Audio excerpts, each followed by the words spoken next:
Hi,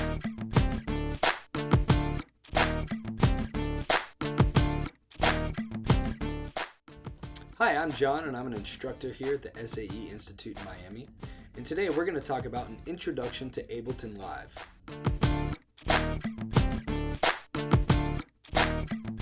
So now with Ableton open, what we're looking at is a session that Ableton provides us inside their Help View tutorials. You can view any of these by going to Help and going to Help View. For now, we're just going to use the actual session.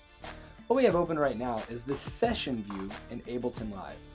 The Session View in Ableton Live kind of looks a little bit like maybe a mix window that you would see in another DAW, but it's actually quite a bit different because here we can actually launch audio clips or MIDI clips to actually be played back live.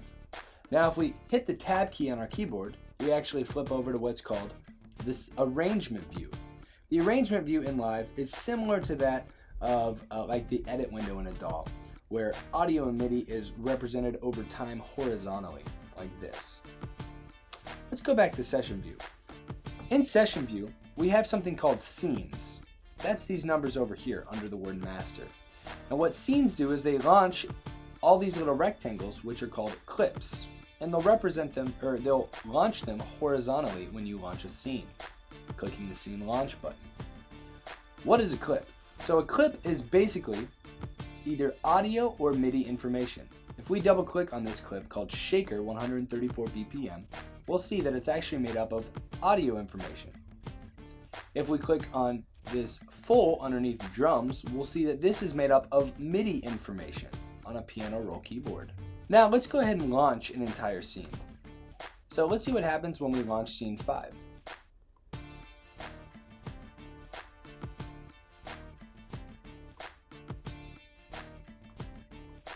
As you can see, when I click the Scene Launch button, it launches every single clip within that scene. Now let's see what happens when we move from one clip to another. Let's play with scenes 5, 6, and 7.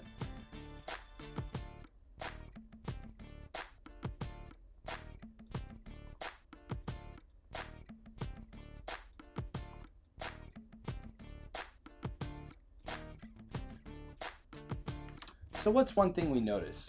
It's actually one of the key features in Live, and that's when we launch a new scene, it doesn't launch exactly when we click it. In fact, it waits for the previous scene to complete a phrase before it launches. Live does this to ensure that whatever you're doing stays in time with the master tempo of the song.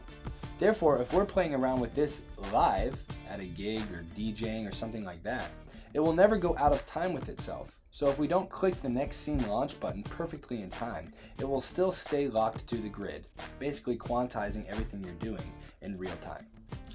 You've been talking with me, John, an instructor here at the SAE Institute, and we just went through an introduction to Ableton Live. For more tutorials like this, please visit usa.sae.edu.